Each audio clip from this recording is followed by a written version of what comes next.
Any fun stuff this week, Michael? No, I mean it was fine. I think we're reaching the same point, especially with like the social media thing, where we're not really sure where to post and what to post. Mm. I will say the last video where we used that same hook did really well. Mm. Did the same. I'm an MBB consultant, whatever. It didn't, did like some tens of thousands of views, and um, that's a lot, but like that sounds like a lot, but like see, I mean, but it did better than all the other videos so far, pretty much except the first couple. Mm. And so it works. We just sort of know that it works, and we're going to plan to, at least for the next few videos, probably use a similar hook for that. Mm. And then just figure out like what type of content is interesting, which in reality is, I think what's interesting is probably just like what we're doing. But right now it's sort of like that. I don't know. It's like a point where we need to figure out. We're going to get our license soon, like an actual physical, like shared kitchen, commercial kitchen license soon, Mm. meaning that we have the ability to actually prepare food and sell. So that means that we need to be prepared to, one, use the shared kitchen, right? So we need all the equipment. So like Jimmy and I basically spent the entire day yesterday, not the entire day, we spent a few hours yesterday looking through and picking out a bunch of kitchen equipment that we're going to buy. And then the second part is figuring out the date and logistics of how we're actually going to do the pre-order. Mm. The easy way is just to like do a Google form and like just take Venmo and Zelle payments and like just call it a day. But I think like the way that I at least envision it is, first off, that would be free, which I think is really big for us. All these other things that we use are probably going to cost money. Yeah. But like there's a better there is a better survey platform called JotForm, which I'm like trying to craft a serve like a form on there. I think we're still going to do Venmo and Zelle just because otherwise, if we use anything else, they take a percentage of our transactions, Mm. and it's like at least 1 or 2%, which is pretty significant considering we're not like really making money. Mm. And so I think a lot of our thoughts now are less on social media and on like actual operations and logistics, like how do we actually make this work? Yep. There's another chicken recipe that I'm testing, like which I tested today. It was good, but it was not nearly as good as like our original, which to me is not like acceptable. Like it needs to be a lot better. But time is ticking, and so if we think that our pre-order date tentatively right now is June 21st, that means we're going to have a form out probably within the next week or so. And so we need to build up, I think, sort of the advertising and marketing around that. And we're hoping it's not like a ton in scale of like how many people I think are interested. Like we're probably going to do like 100-ish rolls and 100 servings of chicken maybe. And so once those forms go live, hopefully they'll sell out pretty quickly. And then we will have guaranteed sales because we're doing like a prepayment. So like you have to pay in order for us to confirm your order. And then what I think Jimmy and I are hoping for is that after that, like the weeks to come after, we can sell basically every single week. So we have some sort of routine cadence, and then we Mm. will open up all these forms for the future, and so that people can sign up for them ahead of time. Probably not too far in advance because people are going to forget, but Mm. maybe like up to a few weeks in advance, and hopefully that means that for 3 or 4 weeks we're sold out. Mm. And by rough numbers, if we do 2 days a week and we do like 100 rolls and 100 orders of chicken, that's like $1,500 in revenue per day. It's like 3,000 per week. Assuming we do that 3 or 4 weeks in a row, assuming everything sells out, that's like $9,000 or $10,000. Um, I think that's what we're hoping for. Nine to Mm. nine, and then that's like guaranteed sales. And at that point, we might hire somebody to help us in the kitchen. Mm. Mm. Makes sense. Yeah. Yeah. Yeah, makes sense about kind of shifting the focus on more the logistics and operations now, since that date. Well, first of all, you guys are in the kitchen now. That's an expense that you guys need to recoup as well. So interesting. Yep, and then we'll probably do like a test day where we like actually go in the shared kitchen before the actual D-Day so that we can get used to the kitchen equipment, see if the kitchen equipment will work with what we have, like see if our like actual operations of getting those rolls ready is actually going to work, figure out what stations need to go where. Um, we probably won't do 100 rolls that day, but we'll probably do close to like 20 to 25 at least. And so that we get a sense of like, here's how long things are going to take. Here's what cleanup looks like. Here are like the respective, the sort of the sections, and here's who's going to be owning what. So yeah, so every day, all that is stuff is being planned out right now. We're pretty close, I would say. Like most of the times, like you get to 80% of the way and like you're pretty close. I will say a couple of those things. Like we're gonna post instead of video early this week, what we're gonna do is tomorrow we're gonna do a post of our food. Sort of like, I can show you a little snippet right now. I know they're recording, but it's fine. So I'll post it tomorrow. But, like we're working on something like this, just to post. Just to show what our Kimbap looks like what it has. Can you see my screen? Yeah, I see your notes page, and it's Oh, frozen. oops, that's not- Ooh. yeah, just something like this. Ah. Did you Uh, make this, Michael? I did. Oh, impressive. Thanks. I was the background looks a little bare, but I think it's fine. We don't No, need that's good. That's very cool. it. Yeah, we'll make six of these for the kimbap rolls, and then we'll probably do a couple for maybe meat. We need to hold off on the chicken because the other flavor's not quite ready yet. Hmm. But yeah, we're gonna make six of these and then post them on Instagram tomorrow instead of a video. And then we're actually meeting with a designer tomorrow. So I guess that's kind of big. This is kind of big news for us. We're meeting with a graphic design. Well, she's like basically was a design director at a firm, and then she quit to become a freelancer. She is Korean American, and I believe she has a pretty unique background. But she actually reached out to us on Instagram, and she was like, "Hey, would love to help out, or love to, she's Ooh. a freelancer." So she was like, "I can offer my services." I don't know if she wants payment or not. I'm assuming she does because she's a freelancer now. So, I don't know to what extent we can pay her, if at all, but. I think it'd be great to talk to somebody that did design, like design and graphics as like for a living, and I'm sure she has a lot of connections. And it'd be great to just to get her sense on like for us like this branding thing. I'm a little bit lost on. A lot of the times we're overthinking it, which I think is the testimony of people that are a little bit risk averse and want to be perfectionists. Hmm. Um, but like Jimmy and I, like we are figuring out the operations, the logistics. I think the design piece and the social media piece, we have somebody helping us right now. So we're all gonna go meet her tomorrow. But she also is, she has a pretty good following on Instagram. Like seems like she knows what she's doing. So it'd be great to just talk to her about like, first off, explain to her what we're trying to do Hmm. and then see what she can offer us. And then just see if our sort of the visions align. And then, obviously compensation will be a topic of discussion. If she wants compensation, which I think is reasonable. I don't actually know if we can. So like it'd be good to just get those connections and just to sort of, be on the same page if we really vibe and if she really can see what we're trying to do, then hopefully she can, be on the same page with us on what we're trying to do. But we have that in the books for tomorrow. So Wow. that'll be interesting. That's huge. That's huge. I'm curious, what's the current status on, well, what's the current kind of process when a person kind of orders the food online? Yeah, so they would have to reach out to us online, and in reality, they're all like our friends. They would have to be our friends right now because now it's okay because we have our licensing and stuff, but like Mm-hmm. before we didn't. And so, if we sell to the general public, I'm sure somebody would get mad. Mm-hmm.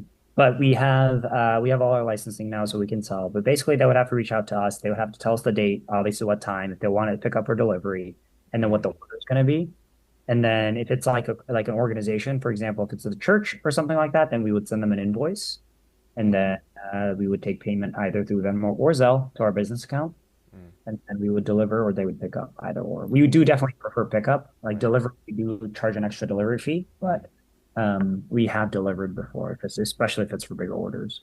And how does it work right now? So for pickup, they just come to the shared kitchen location. Is it like pretty open space and they Are can you saying just for the pre-order? yes for pre-orders? I think we're gonna go to like a park. I think right now we're planning for the Millennium Park. Like there's a pickleball court Right. near Green Park in Yep. in downtown Loop. We Mm-hmm. could do the shared kitchen. I think that's actually legal, but the problem is the shared kitchen is a little bit away from downtown. Like Mm. it's a few miles west. Okay. And so it's not really like if our whole concept is that we want to be in downtown Chicago, I feel like the pickup should be in downtown Chicago. Oh, so you guys are just gonna bring a box of kimbap and then they can Yeah. just pick up Oh, I at. think to finish. Exactly. So I think we're gonna package it all beforehand in the shared kitchen, like per order, so we know exactly who's getting what, and then Yep. we'll just get to the park. We'll probably put down a little stand and then just have people pick it up. Hmm. Interesting. Wow. Yeah.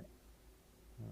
Yeah. I'm a little bit concerned about the legality of that, which I like we're still gonna do it. And like if we get thrown out, then like it's fine. But technically, because it's distribution of food, but like I assume if it's a pickleball court, there's already a lot of people, so I'm sure it's okay. Hmm. But if we get kicked out, then that'll be a problem because we need to figure out another location. There's a interesting scene I witnessed last time in LA. I was just I was driving, um, and someone there was a parking spot, and it looked like that person was gonna leave. So I kind of like went behind the car waiting for it to leave, and it did not leave. So I kind of went up to the car and I was like politely asking, "Hey, like, are you by any chance like kind of exiting right now?" And the guy was like, "Oh yeah, yeah, we're gonna leave. Maybe just give me like 5 minutes." So I just sat there, and some random person comes up to the car, and then he gets off the car, opens the trunk, and he has like a collection of these baseball caps that I think he designed. Yeah, They were really cool. And then yeah, someone's like, "Oh yeah, that one," and then picks it out. Seems like some transaction goes through, and then they just yeah, leave, closes the trunk, and leaves. And I was like, yeah, "Wow, this is right in the middle of downtown LA," and it yeah. was a pretty cool thing to watch. Yeah, I mean, especially if it's like small scale, then I'm sure no one really cares. I'm like, it's not like you're causing a nuisance. Mm-hmm. I'm just a little bit concerned that like if we have 30 or 40 people coming at once, Mm, obviously it's pickup, but like I'm sure we'll try to like talk to them and like, try to see if we can get feedback and stuff like that. right. Yeah. Um, and so hopefully it doesn't cause too much of a commotion. But I feel like the whole concept is like downtown. So like to go anywhere outside of downtown just doesn't make any sense to me. Yeah. So And I think that would be a special moment too. Just like yeah. people for the first time kind of gathering, seeing it in Yeah, person. and I hope it'll be like like the public, like strangers, and then Exactly. Yeah. yeah, and then it'll be nice. And then if that's a success and that works, then we'll just plan to do that, Mm-hmm. you Yeah. know, times two every single week and just see how it goes. Wait, that's so nice. Yeah, Yeah, because at this day and age, I think it's more prominent in the West Coast, but it's harder for people to gather together, and for what reason as well. And just because it's out of necessity, maybe just for pickup wise, and you can mobilize a group of people to come do that, and maybe find community or find friends. I think that's a special moment that is hard to replicate nowadays. So. yeah. And what we're hoping for is actually to have something routine like that, plus do pop-ups on top of that. Mm. We'll have to see what our capacity is, but like it'd be great if we could do pop-ups and like collaborations outside of those Yeah. times. And Um, did you mention that you needed a pop-up license as well separately? Is yeah, that a it's a thing? separate license. Yeah. Interesting. Do you know why that is the case? Chicago is, I mean, it's a big city, right? It's like Mm-hmm. yeah, in my opinion, it's probably just another way for them to get money. Okay. Because I will say, if you have a shared kitchen license, though, that it's actually free for you to get a pop-up license as well, Oh. just because it's like the same requirements. Basically, if you want to have a pop-up in Chicago, you need to either have a commercial kitchen or a shared kitchen. Like you can't, Oh, interesting. yeah, you can't make it out of your home and try to sell it in a pop-up Mm. legally. And so they do require a separate pop-up license. And there's like different tiers depending on like if you're trying to prepare food at the location, if you're preparing food beforehand and just packaging it and like distributing it. If it's like in the middle, there's like three tiers. So it's a whole array of like things. Hmm. But yeah, Interesting. we're hoping actually to get both licenses at the same time. Mm. And how's that process been for you? Is it pretty straightforward if you search it online? Do you have a friend that's taking you through this? It is not straightforward. But it is kind of straightforward. It's straightforward in the sense of there's a few different documents that you need to get. It is outlined online. Mm-hmm. But On the what I think website? Jimmy and I, it is outlined online, but I think what Jimmy and I found to be the most helpful is like just go into the office, like the city hall. There's a small business office within city hall. Oh. We've been there a few times at this point, and like it's just best to verify in person exactly what they need. Mm. And then once you do it once, then like you know what forms you need. But the only problem is like you don't just prepare the documents like just it's not like you just fill something out and you're done. There's like an online certificate of like a food manager handler or food handler certificate that you need to get that's like from a third party. You need to get verified with that. You need to take that and then go somewhere else that's like City of Chicago approved sanitation, and then they give you a certificate, and that's what the City of Chicago accepts. It's all pain in the butt. And then Mm. plus on top of that, you need to take like another allergen test, or Oh, whatever. And then they like need to do, you need to go and get like a separate consultation with the health department. mm, So I mean, basically, Jimmy and I did all that. Like, if you just go into the office once or twice, like they'll basically tell you everything you need, mm, and then you have to go and do those things, and then you have to like basically find time to like go to those other departments and talk to them. yeah. It's not difficult. Like anybody can do it. It just takes a little bit longer than you would expect, but also it actually took us a little bit less time than I expected. Like this, it took a lot less longer than this cottage food. I don't know what's happening with our cottage food license that we applied for, but like we just haven't heard back from them. So the shared kitchen's a lot easier. Mm, mm. Interesting. One thing about the Venmo payments, though, I am not entirely sure, but I heard in the past they still there's an algorithm where they track if you are. It seems like if you're selling something on Venmo, they take a percentage. Are you also aware of that? I'm not, but if that comes to be, then like Okay. I don't know, we'll figure something out. I think that's just one of those things where I mean, I guess to have 25 or 30 different people pay you, I guess is kind of sus, but Yeah. if they make us pay, we'll pay for the first time and then we'll be like, we just won't do it again. Oh, I And like see. if that's the case, what's probably easier if we just embed the payment platform inside our website, which we can do, or like the survey. Mm-hmm. And then we'll just have to eat those costs. But in reality, what that probably means is that we'll probably have to charge, like we can charge sales tax in that case. Like Yeah. right now, because we're not started charging sales tax, we're eating the cost of the sales tax and things Mm, like that. But if we do find that we have to pay for like credit card transactions, then if we just embed it into our website, we can actually embed a sales tax percentage in there. no. And so then we it's a less of a negative. Right. Yeah. So it seems like, at least in my experience, people prefer Zelle because they don't take any of that. I remember back in like what sophomore year in college, I got my haircuts in like a bus. Yeah. This bus Hey, comes. haircut in a bus? Yeah. So this guy pulls up in a school bus, like the yellow school bus, That's and crazy. inside he has like a barbershop in there. Yeah. And I went there because it was like the most, cheaper option, and also closest to campus. And I don't have a car, so that just made more sense. And then every time, either he wants cash, or he will say yes Venmo, but then he'll always say that at the description as something crazy, like I don't know, like thank you for the kimchi or something like that. I remember him saying like, oh yeah, just type in instead of haircut, just say like thank you for the kimchi, and then just send me the money. Yeah. Then it doesn't like track as like recurring revenue of some sort of business, because Yeah. apparently they track that, and then they'll come out saying you should get a Venmo business account.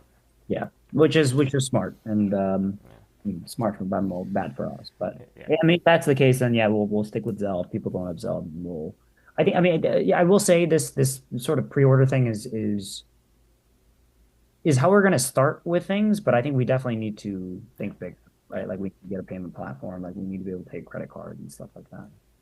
And how long is the shared kitchen agreement or rent? The shared kitchen agreement, I'm not actually sure. It might be like a year or something like that. That's a good question. I know our license is for 2 years though. So like Mm. the ability for us to use a shared kitchen is for 2 years. Oh, I see. So you're not, you can pull out of there any time you want. Yeah, I mean, it's just like a license for us to be able to use it, but that doesn't mean we have to actually use it. Like for us, like we just have to pay for when we use it. And so, Oh, yeah, interesting. yeah. So like, is it a daily payment or like hourly No, payment? it's an hourly payment, and then we have to Whoa. reserve the time ahead of time. Oh, interesting. Yeah, which is why our dates are tentative because we can't actually see if we can reserve that time or not. Ah. And so if you find that we can't reserve that time, then obviously we can't use that time. Interesting, interesting. Cool. Wow. No, I think those are kind of things that kind of like what you mentioned in the previous episodes, where if you don't start doing it, taking action, you just never know like how this works and how to act upon it. And Yeah, it's no, you're right. I like it's at certain moments. It's very. I think probably the most stressful thing is when you don't do anything and then you just sit there going, I wonder how you do it. Yeah. Because then like you just drive yourself into a hole. It's the same thing with anything. I'm realizing it's, the more you work and like the more you try to actually start to figure things out. Like you don't actually think that you're like figuring things out when you're doing it. Like you're just like, oh, I guess that's how it works. But then later down the line, you're like, okay, now if I had to do this again, I sort of know where to go. I sort of know the timeline, which is why I think if the keep up thing doesn't work out in particular, then we'll try something else, and I'm sure that'll go a little bit easier than this first time around. Yeah. Yeah. Well, that's exciting. Super cool, and especially since it's now finally July. I guess is it summer? Does it feel like summer in Chicago Oh, in now? June. Oh, actually, the weather did warm up today. Actually, it was Oh, like 40 degrees up until a couple days ago, and 40 finally degrees. it was Okay. 75 today. Okay. It's beautiful. Yeah. Definitely feels a little bit more like summer. I see a lot of people outside. It's a good time to be here. Wow. That's the fun time now because I always say like I think Chicago probably has one of the prettiest summers in the entire nation, Oh, the 100%. states. Yeah, Yeah. yeah. Chicago summer is beautiful. Yeah. Just got the river there. Oh no, no, not the river, the lake. Oh, Yeah, I guess the river. Yeah, as well. But no, it's beautiful in Chicago in the summer. So excited for it. Are you excited for? Did you say June 21st? yeah. June 21st, I believe should be that Saturday. But yeah, June 21st should be the date. I'm nervous, I think, more than anything. I think I'm very excited that we're doing stuff, but like I think there's more nerves than anything because I think there's still a few things that we haven't figured out. Like the sauce, the second sauce isn't that great, and then all the sauces, like for the kimbap itself, aren't that great, and so they need work. And I'm working on them, but there's always in the back of my mind, I think I'm not really working hard enough because there are also points in the day where like I don't do anything, so I just sit there and I'm like, especially on my days off, right? On Sunday and Mondays when I have all the time, I like don't. I like, on Wednesday, Thursday, I'm like, oh shoot, I had so much time, and like now I need to do stuff, and I could have done it Monday or Tuesday or Sunday or Monday, and I didn't do it.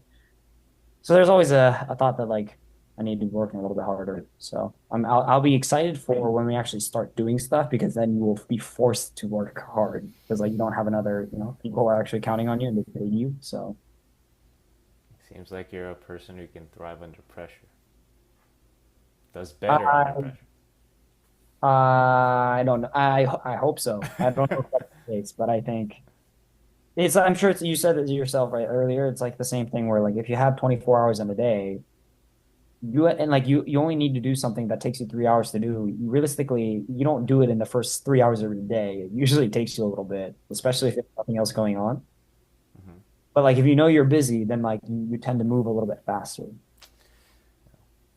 You know, So great. anyway, come to Chicago and then you can figure things out with us. Yeah, next time maybe next week we'll be doing it in person. We'll see. We'll see. Well, that's what I'm saying. Live life on the edge a little bit. Have a place to stay here. We always give you good food. Yes. No, But I honestly I need to try too. So I've been yeah, missing out a lot. yeah, you should come try. I think our chicken we sold to our my old company last week to Bain, and Hmm. you know Wow. So pick up delivery or they had a small like not like for the entire office, but they had a smaller like Asian as Asians at Bain, whatever. They had an event for Asians at Bain. I still have some people that I know there, and they were like they'd love to order from us, and so. wow. They did, and the chicken responses were very, very positive. I think the chicken is like good enough to sell. I think the kimbap, the responses weren't as good, but like it wasn't like that it was bad. It just wasn't that memorable. Hmm. So like, there's a part of me that is like that's okay. It's not ideal, but also kimbap is a little bit tougher just because kimbap isn't like a magical thing. Like it's not like the flavor explodes and like I'm sure it could be. And like maybe my thinking is just a little, too restricted. But like to me, the fight with kimbap is that it's more of something like nobody goes to Potbelly and says it's the best thing they've ever had. Hmm.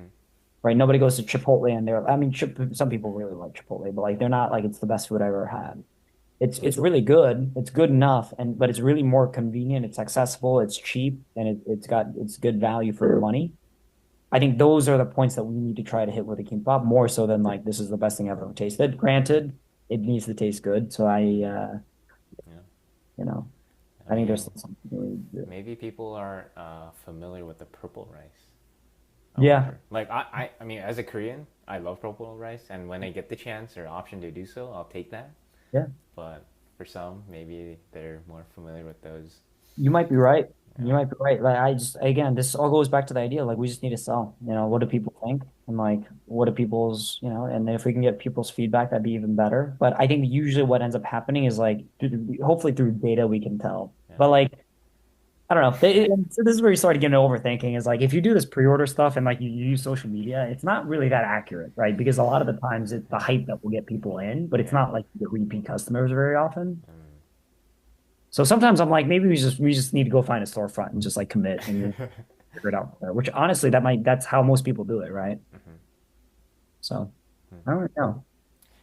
Just because we were talking about kimbap, I remember eating this just kimbap place in Seoul. I don't think it's famous, but I just remember it being really memorable because of the crunch.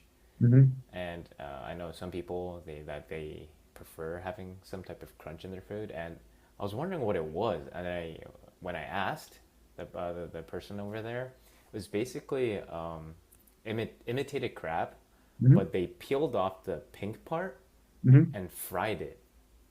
Oh. So basically, they were using the imitated crab, but like Hmm. they put the imitated crab there, so you have the soft, Hmm. but it was like crunchy while I was eating the normal. The rest of it was normal, but it was just the pink layer. They'll strip it off, like chop it up, or I don't know, and make it into flakes, like 튀겨 Oh, I like that. Yeah, because fried imitation crab meat's really good. yeah. And so they'll just sprinkle it, a generous amount of like layer of sprinkled fried imitated crab, and it was just something little, but it like really gave it a unique crunch to it, and I thought it was really memorable because everything else is really good, like the Yeah. taste of the ingredients, but then it was just this crunch, and I was like, huh, it's a Oh, yeah, I like that. We actually we put cabbage in our we put thinly sliced cabbage in our crab meat mix. It's for oh, similar reasons, to add a little bit of crunch, but also to add a little bit of freshness. hmm, But I mean, I think it's good because like the thing with tuna and the thing with the imitation crab meat is that it's like the same sort of mushy consistency, yeah, and so it is missing a little bit of that crunch, I think, to make that balance really hit. But Paul, if you come next week, you could try it. You could try it, or the week after, or the week after that, yeah. or the week after that. I'll look into it. Yeah. Well, these trips. Listen, let me. I know we're recording, but like, I'm gonna wait, LA to Chicago. Oh, look, Paul, it's $140. Yeah, well, I'll look into it. Paul, it's $190. That's kind of expensive. Okay. I'm just kidding. But yeah, yeah, feel free to come anytime. I mean, I'm excited. I'm excited for us to meet this person tomorrow. Hopefully, we'll figure out. Me and Jimmy are still figuring out the details. Like me and Jimmy were basically. It's nice because Jimmy and I have a good balance of like Jimmy is very like as a founder, he's very cost sensitive, meaning like he's like there's Yeah, things you don't need to buy. You also can buy cheaper options, and like it's not that big of a deal. Me, on the other hand, I'm like, if I did this by myself, I would have been broke like 10 days, into it. Because I always think about like the value to the customer is apparent, right? Like there is a point of making sure that we use the cheapest thing possible, but also that we don't, and I shouldn't say cheapest, like there are certain things you don't need to spend money on that I think I usually try to tend to.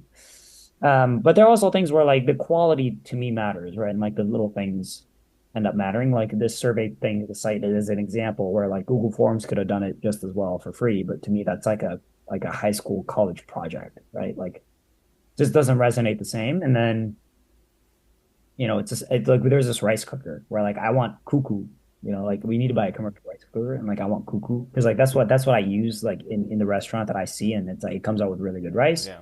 It's like three times more expensive than like the cheapest option.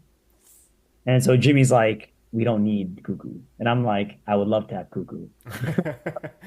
We still haven't come to terms with what we're gonna buy yet. But things like that, I think, is like what me and Jimmy are trying to find a balance in between. So it's good. I Much needed. Yeah.